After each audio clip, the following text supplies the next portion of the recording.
Hello friends, स्वागत है आप सभी का ज्ञान सागर यूट्यूब चैनल पर। साथियों, आप सभी कैसे हैं? आप सभी अच्छे होंगे, अपना ध्यान भी अच्छे से रख रहे होंगे। फ्रेंड्स, जैसा कि आप सभी को पता है, ज्ञान सागर यूट्यूब चैनल पर आपको फिलहाल में करंट अफेयर पढ़ाई जा रही है। यानी करंट अफेयर तो चलती रहेगी, लेकिन कोई न्यू अपडेट आएगा, जैसे हम एनसीईआरटी स्टार्ट करें या फिर कोई अदर सब्जेक्ट और स्टार्ट करें करंट अफेयर के साथ साथ, वो आप मुझे कमेंट सेक्शन में बता देना, ठीक है। क्या सब्जेक्ट चाहते हैं आप करंट अफेयर के अलावा? दूसरा, करंट अफेयर आप इसी फॉर्मेट में चाहते हैं, यानी डीपली एनालिसिस के साथ चाहते हैं, या फिर करंट अफेयर को आप वन लाइनर चाहते हैं? ये भी मुझे आप कमेंट सेक्शन में कमेंट करके बताएंगे। ओके, तो चलिए स्टार्ट करते हैं। और आप सभी ये भी जानते हैं कि जो आपको इसकी पीडीएफ है वो कम्युनिटी पर मिल जाती है, तो सोने से पहले एक बार उस पीडीएफ को जरूर पढ़ लिया करो। ओके, जिससे कि आपका एक ही दिन में 2 से 3 बार रिवीजन हो जाएगा। 1 से 2 बार अच्छे से वीडियो को देखो और उसके बाद आप पीडीएफ को पढ़ लो, तो जिससे आपकी परमानेंट मेमोरी में शिफ्ट हो जाए। नेक्स्ट बात ये है कि चाहे थोड़ा पढ़ो, लेकिन ऐसा पढ़ो जो एग्जाम में आए। ओके, सब कुछ हमें नहीं पढ़ना होता, हमें एग्जाम ओरिएंटेड पढ़ना होता है। तो जो मैं ये क्लास लेकर के आई हूँ, ये एग्जाम ओरिएंटेड है। बहुत छानबीन खोजबीन के बाद मैंने इस क्लास को स्टार्ट किया, क्लास को आपके लिए बनाया है। चलिए फ्रेंड्स, बिना देरी के क्लास को स्टार्ट करते हैं। आप सभी अगर चैनल पर न्यू है तो चैनल को सब्सक्राइब कर लेंगे, वीडियो को लाइक और शेयर जरूर करेंगे, क्योंकि यही मेरे मोटिवेशन का एक स्रोत होता है। फ्रेंड, जितना ज्यादा आप मुझे सहयोग करेंगे, वीडियो को लाइक शेयर, जल्दी से जल्दी 1000 सब्सक्राइबर कंप्लीट कराएंगे, ठीक है, उतना ही मैं आपके लिए अच्छा कंटेंट देने की पूरी कोशिश करूंगी।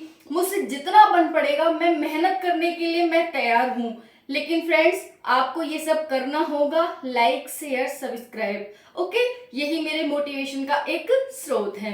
तो चलिए, आप मुझे बिल्कुल निराश नहीं करेंगे, उदास नहीं करेंगे, ये मैं आप सभी से आशा कर सकती हूँ। फ्रेंड्स, स्टार्ट करते हैं अपनी क्लास को। तो आप यहाँ पर ध्यान से सुनेंगे, समझेंगे और विचार करेंगे। Important current affair 13/4/2023। जैसा कि आप सभी जानते हैं, आज क्या है? आज 13 अप्रैल 2023 है। फ्रेंड्स, मैं मार्कर देख रही हूँ, मार्कर कहाँ है? एक मिनट, ब्लैक मार्कर कहाँ है? एक मिनट फ्रेंड,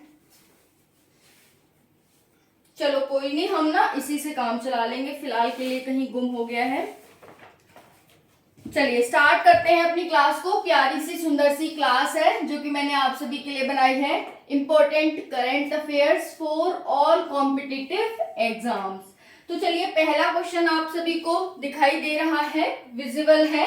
फ्रेंड्स, पहला क्वेश्चन कह रहा है, हाल ही में विदेश मंत्री एस जयशंकर ने निम्न में से किस देश में तुलसी घाट परियोजना का उद्घाटन किया है? कौन सी परियोजना है फ्रेंड्स? तुलसी घाट परियोजना है। इसका उद्घाटन हाल ही में विदेश मंत्री, जो कि हमारे एस जयशंकर साहब हैं, उनके द्वारा इस घाट परियोजना का उद्घाटन कहाँ किया गया है? इसके लिए आपको 4 ऑप्शन दे रखे हैं। पहला ऑप्शन है केन्या, दूसरा ऑप्शन है युगांडा, तीसरा ऑप्शन है तंजानिया और चौथा ऑप्शन क्या है? दक्षिणी सूडान आपके पास ऑप्शन हो जाता है। फ्रेंड्स, आपको इन्हीं 4 ऑप्शन में से एक को चूज करना है कि हाल ही में विदेश मंत्री एस जयशंकर ने निम्न में से किस देश में तुलसी घाट परियोजना का उद्घाटन किया है। इसका आंसर क्या हो जाएगा? अगर आप सभी जानते हैं, बहुत अच्छी बात है, और मैं तो यहाँ पर आप सभी को बताने के लिए हूं ही। तो यहाँ पर देख लेंगे, इसका आंसर क्या हो जाएगा? युगांडा। क्या हो जाएगा? युगांडा। तो हाल ही में विदेश मंत्री एस जयशंकर साहब के द्वारा तुलसी घाट परियोजना का उद्घाटन युगांडा में किया गया है। मैम, ये युगांडा कहाँ स्थित है? आपने ये तो बता दिया युगांडा में किया गया है, लेकिन ये युगांडा कहाँ पर है? तो ये युगांडा है फ्रेंड्स दक्षिण अफ्रीका में। कहां पर है? अफ्रीका। अफ्रीका का एक पूर्वी देश है जिसे हम क्या कहते हैं? युगांडा कहते हैं। यानी अफ्रीका के पूर्व में स्थित एक देश है। ओके, इसकी राजधानी क्या है मैम? तो इसकी राजधानी है काम्पाल। ठीक है, इसकी राजधानी क्या हो जाएगी? काम्पाल इसकी राजधानी हो जाएगी। चलिए फ्रेंड्स, सब कुछ जानकारी देंगे आपको कि इसकी राजधानी क्या है, ये कहाँ स्थित है, आपको मैप में भी दिखाएंगे। तो सबसे पहले हम आपको मैप में दिखा देते हैं। देखो ये क्या है? ये है अफ्रीका। क्या है ये? अफ्रीका। अफ्रीका दुनिया का दूसरा सबसे बड़ा महाद्वीप है। दूसरा सबसे बड़ा महाद्वीप है। आपको लिखित जानकारी भी मिलेगी कि भारत के 7 सबसे बड़े कॉन्टिनेंट कौन कौन से हैं। यानी 7 ही कॉन्टिनेंट है, तो क्रम वाइज आपको देखने को मिलेगा। इसके साथ साथ आपको महासागर भी मिलेंगे। तो वीडियो बहुत ज्यादा इंटरेस्टिंग होने वाली है और इम्पोर्टेंट होने वाली है। कंटेंट से रिच ये वीडियो होने वाली है।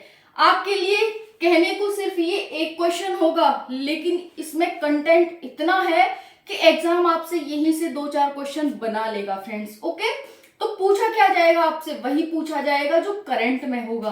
तो पहले मैं आपको युगांडा दिखा देती हूँ। कहाँ है युगांडा? ये आप अफ्रीका का मैप देख रहे हैं। ठीक है, मैप में ये अफ्रीका है। दूसरा सबसे बड़ा क्षेत्रफल के हिसाब से कॉन्टिनेंट है। सबसे गरीब इसे कॉन्टिनेंट कहा जाता है, अविकसित कॉन्टिनेंट कहा जाता है। यही एक ऐसा कॉन्टिनेंट है जिससे तीनों रेखाएं गुजरती हैं। तीनों रेखाएं कौन सी मैम? कर्क, मकर और भूमध्य। कर्क, मकर और भूमध्य रेखा, तीनों रेखाएं इससे गुजरती हैं। अब आपको ये उत्तर कैसे, मैंने कहा कि ये पूर्व में स्थित है। मैंने कैसे कहा? तो ऐसे आप बीच से लाइन खींचेंगे। किसी भी देश के बारे में अगर आप जानना चाहते हैं कि किसी भी देश में जानना चाहते हैं कि ये शहर, ये राज्य कहाँ स्थित है, तो आप, या फिर किसी कॉन्टिनेंट से जानना चाहते हैं कि ये देश, ये राज्य कहाँ स्थित है, तो आप क्या करेंगे? बीच में से लाइन खींचेंगे। ठीक है, ऐसे और ऐसे। आपको जो आपके लेफ्ट साइड, राइट साइड होगी वो क्या होगा? आपका पूरब होगा। लेफ्ट साइड आपकी पश्चिम होगी।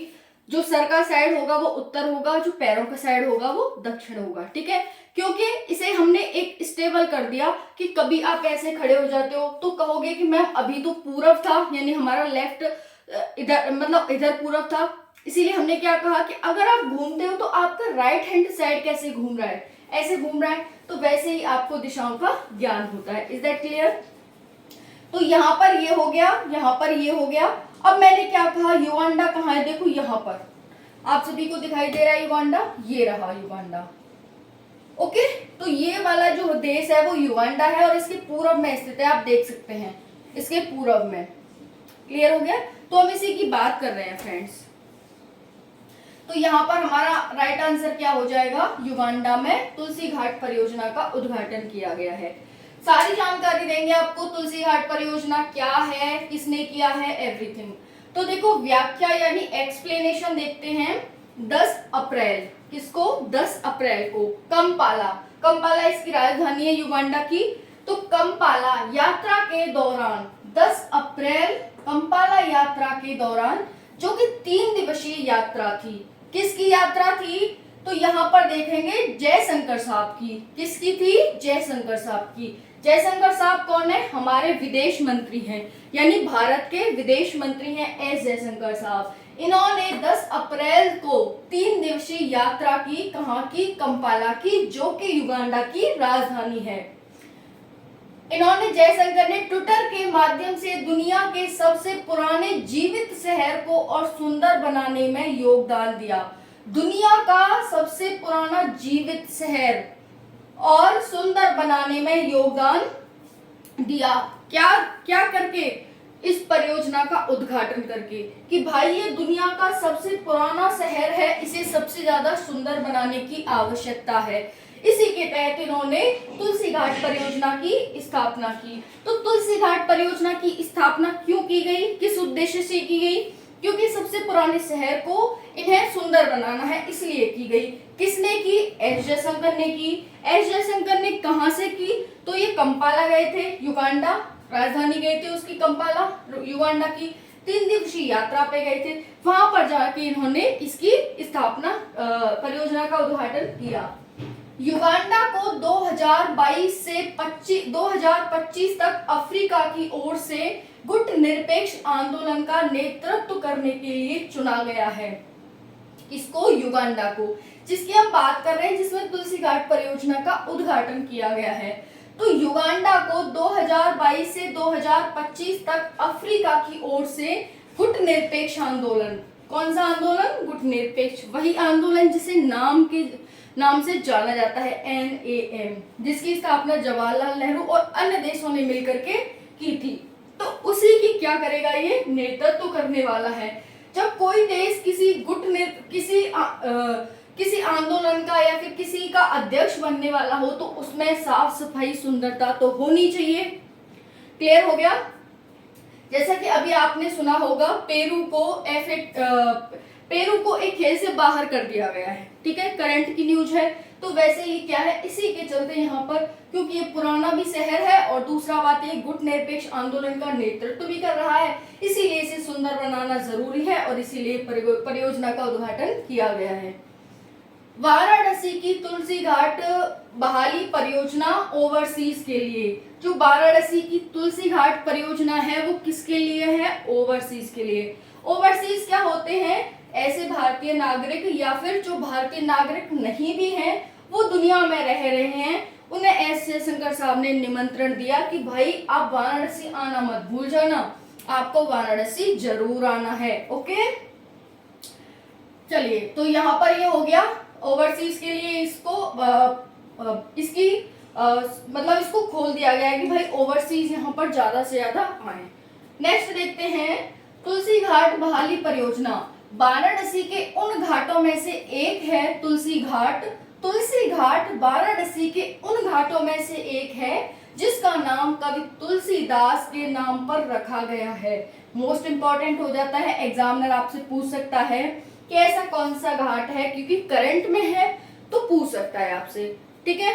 तो ऐसा कौन सा घाट है जिसका नाम कवि तुलसीदास जी के नाम पर रखा गया है?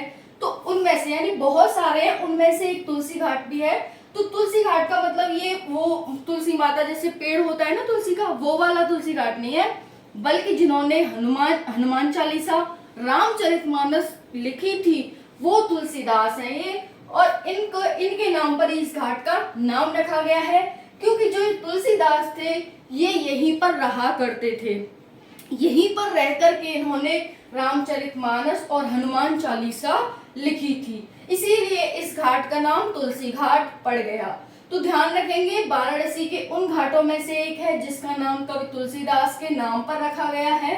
हनुमान चालीसा और रामचरितमानस का इन्होंने यहीं पर रहकर इन्होंने लिखी थी। पहले तुलसी घाट को लोलार्क घाट के नाम से जाना जाता था। फ्रेंड्स, आपसे ये भी पूछा जा सकता है कि तुलसी घाट को किस नाम से जाना जाता था पहले, तो आप बता देंगे तुलसी घाट को पहले लोलार्क के नाम से जाना जाता था। किसके नाम से?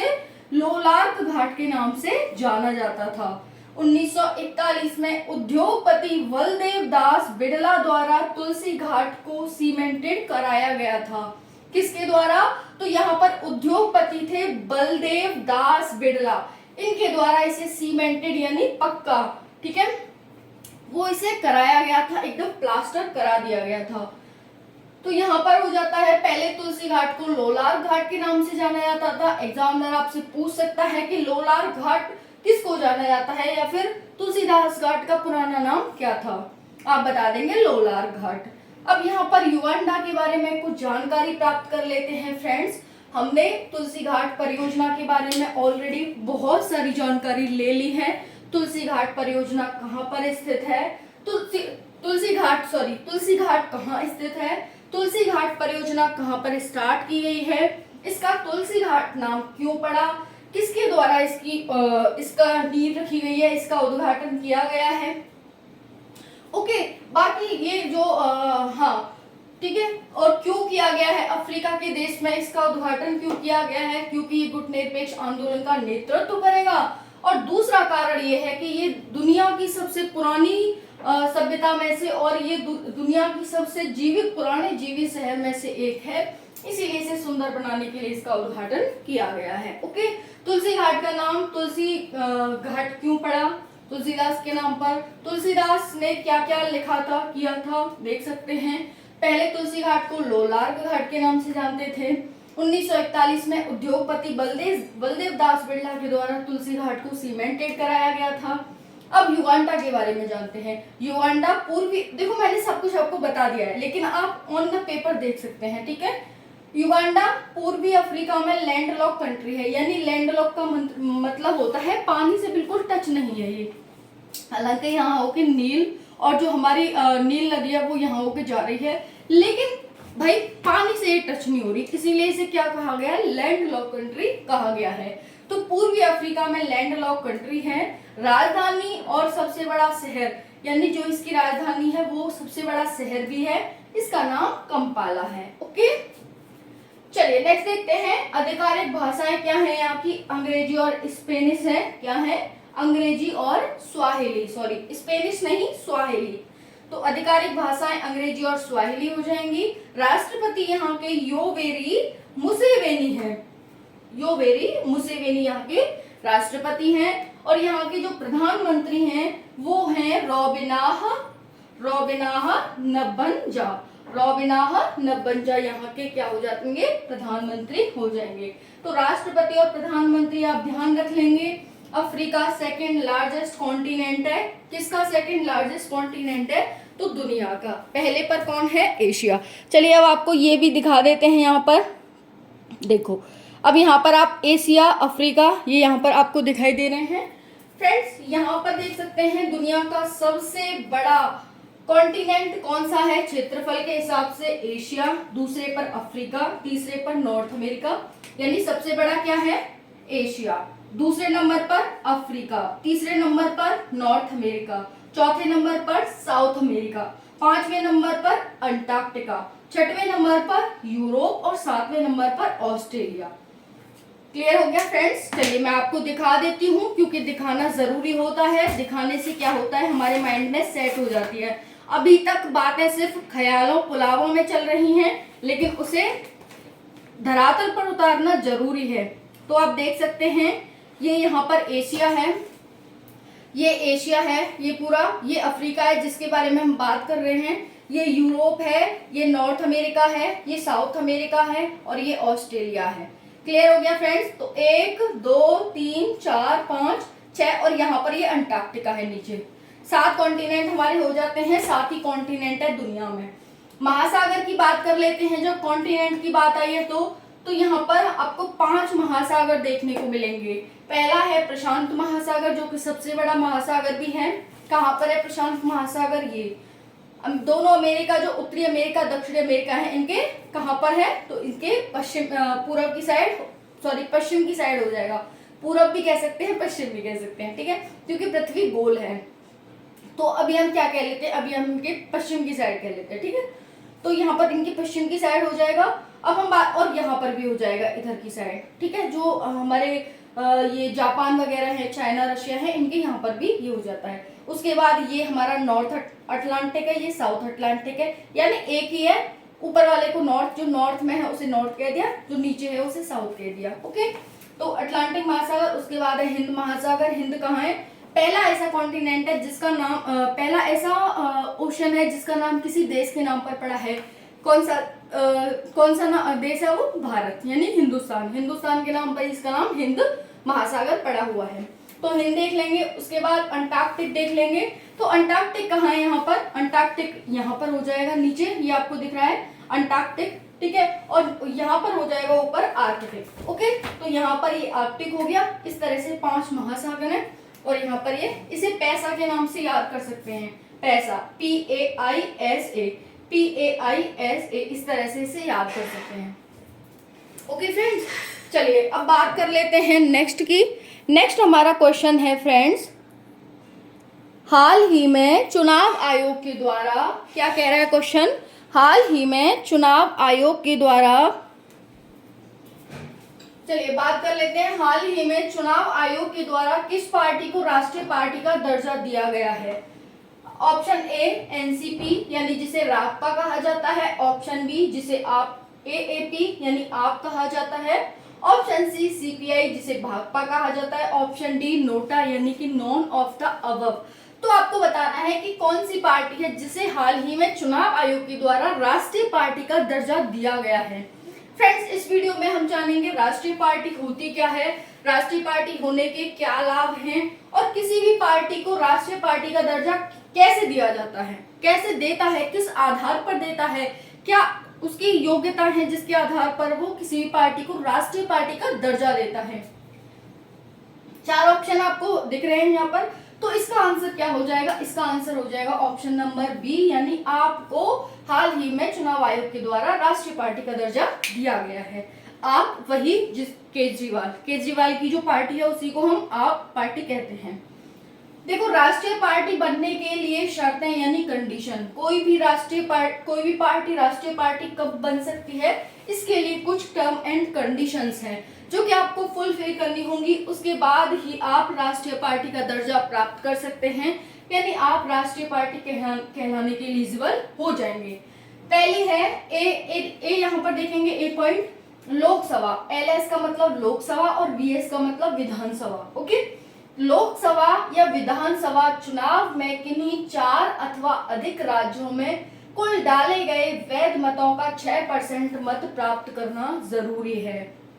दोबारा सुनेंगे, लोकसभा या विधानसभा चुनाव में एक फुल होना चाहिए, या तो आपने लोकसभा प्राप्त किया हो या विधानसभा में।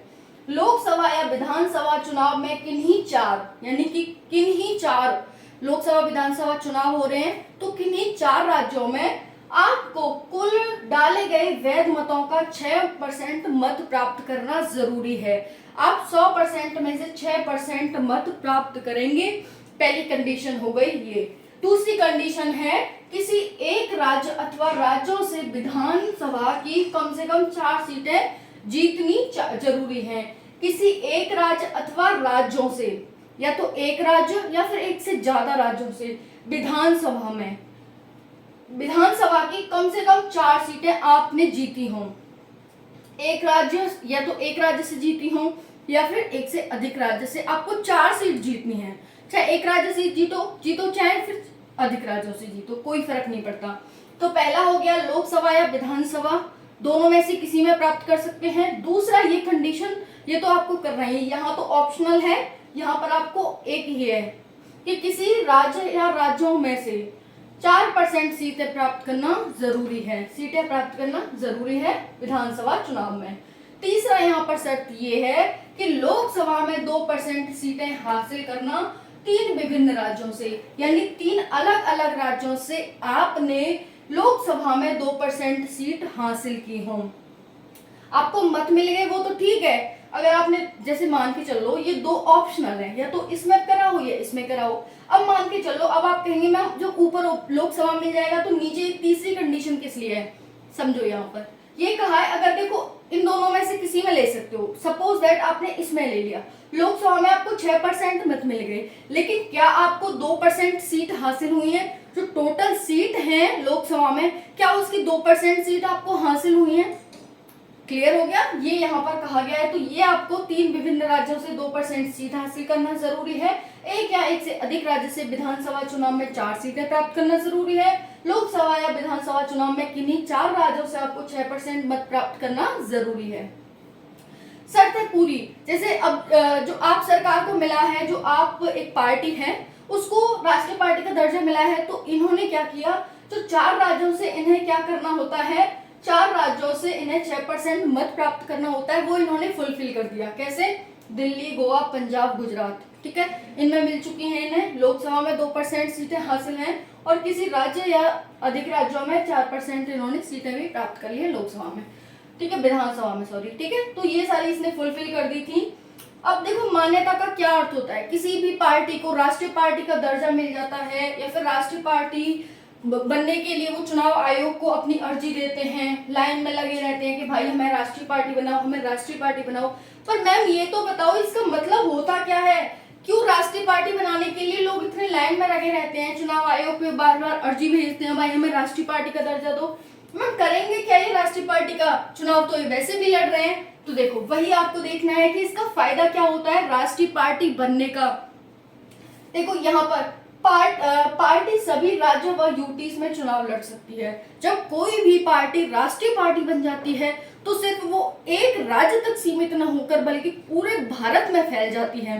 किसी भी राज्य में, किसी भी यूटी में वो चुनाव लड़ सकती है बिना रोके टोके। और जब कोई राष्ट्रीय पार्टी नहीं होगी तो सिर्फ वो अपने ही राज्य तक सीमित रहेगी, अपने ही राज्य में वो चुनाव लड़ पाएगी। ओके फ्रेंड्स, चलिए अब नेक्स्ट देख लेते हैं। हम यहाँ पर हमने मान्यता का ये मान्यता क्यों चाहते हैं, क्यों ये लाइन में लगे रहते हैं, हमने देख लिया कि भाई ये चाहते हैं कि हम सिर्फ एक राज्य तक सीमित नहीं रहना चाहते, हम तो पूरे भारत में रहना चाहते हैं, भारत में चुनाव लड़ना चाहते हैं, हर एक स्टेट में और हर एक यूटीज में। इसीलिए हम राष्ट्रीय पार्टी का आपसे दर्जा चाहते हैं। कृपया करके श्रीमान महोदय जी हमें राष्ट्रीय पार्टी का दर्जा दीजिए। तो बहुत सारी पार्टीज का चुनाव आयोग के पास फॉर्म आया था, यानी अर्जी आई थी, लेकिन सभी की वापस कर दी, सिर्फ आप पार्टी को राष्ट्रीय पार्टी का दर्जा दे दिया गया है। तो आज से आप ध्यान रख लेंगे, ये एग्जाम के लिए मोस्ट इंपॉर्टेंट हो जाता है भाई, कि किसी भी पार्टी को राष्ट्रीय पार्टी का दर्जा किस आधार पर दिया जाता है, राष्ट्रीय पार्टी का दर्जा देने से क्या लाभ होता है। ठीक है, मान्यता का अर्थ या लाभ, किसकी मान्यता का, राष्ट्रीय पार्टी। ओके फ्रेंड्स, तो क्योंकि हमारा बोर्ड थोड़ा छोटा सा है, इसलिए छोटा नहीं बड़ा है, लेकिन हम अब देखो जो डिजिटल बोर्ड होता है उसमें स्लाइड होती है, हम करते जा सकते हैं, लेकिन इसमें देखो लिखना ही अपने आप में एक महाभारत होती है। मैं पूरी मेहनत करूंगी, ठीक है, आप लोग सभी सपोर्ट करो अच्छे से, बस जल्दी से हम डिजिटल बोर्ड भी खरीद लेंगे और आपको इसी तरह से अच्छे से न्यूज पढ़ाएंगे। ओके, आपने समझ लिया ये कि क्या अर्थ होता है राष्ट्रीय पार्टी का, मान्यता का क्या अर्थ होता है। अब राष्ट्रीय पार्टियां किस पार्टी को राष्ट्रीय पार्टी का दर्जा मिल चुका है वो आप यहाँ पर देखेंगे। भारतीय जनता पार्टी, जिसे कि आप जानते हैं जो वर्तमान में सत्ता में है, जो मोदी की सरकार है वो बीजेपी से ही है। ठीक है, तो भारतीय जनता पार्टी जिसे बीजेपी कहा जाता है, भारतीय राष्ट्रीय कांग्रेस जिसे कांग्रेस कहा जाता है, ठीक है, तो ये भी एक राष्ट्रीय पार्टी है। भारतीय कम्युनिस्ट पार्टी जिसे मार्क्सवादी कहा जाता है, ये भी एक राष्ट्रीय पार्टी है। यहाँ पर चौथी हो जाती है नेशनल पीपल्स पार्टी जिसे एनपीपी कहा जाता है, ये भी एक राष्ट्रीय पार्टी है। बहुजन समाज पार्टी जिसे बीएसपी कहा जाता है, ये भी एक राष्ट्रीय पार्टी है। आम आदमी पार्टी जिसे एएपी कहा जाता है, ये भी क्या है, एक नई पार्टी, एक राष्ट्रीय पार्टी बन गई है फ्रेंड्स। ओके, तो ये बात आप ध्यान रख लेंगे अच्छे से। चलिए, अब ये जानकारी आपको कैसी लगी, इतनी प्यारी सी अच्छी सी जानकारी जो मैंने आप सभी को प्रोवाइड की है फ्रेंड्स। अब देखो आपका सजेशन क्या है कि मैम इसी तरह से मैं देखो दो काम भी कर सकती हूँ। अगर आप कहें कि मैम एक क्लास तो लाइए एक्सप्लेनेशन के साथ, चाहे उसमें एक ही क्वेश्चन लाइए लेकिन एकदम बढ़िया से लाइए, ठीक है, पहला मतलब ये भी मैं करने के लिए तैयार हूँ। दूसरा आप कहेंगे कि मैम ये एक्सप्लेनेशन के साथ तो लाइए ही लाइए आप क्लास, दूसरा आप वन लाइनर क्वेश्चन भी लाइए। जैसे एक आपने क्वेश्चन लिख दिया, दूसरा उसमें 4 ऑप्शन दे दिए और उस तरह से भी आप क्लास लाइए, थोड़ा बहुत उसमें एक्सप्लेनेशन बता दिया, ठीक है। तो मैं दोनों क्लास लाने के लिए, एक मॉर्निंग में एक इवनिंग में, ठीक है। आप मुझे बता देंगे क्या आपका सजेशन है। आपका सजेशन सराखों पर, ठीक है, बिल्कुल पूरा होगा और उस पर वर्क भी होगा। चलिए मिलते हैं नेक्स्ट वीडियो में। वीडियो को लाइक शेयर सब्सक्राइब जरूर करना। चलिए, जय हिंद जय Bharat. Thank you so much.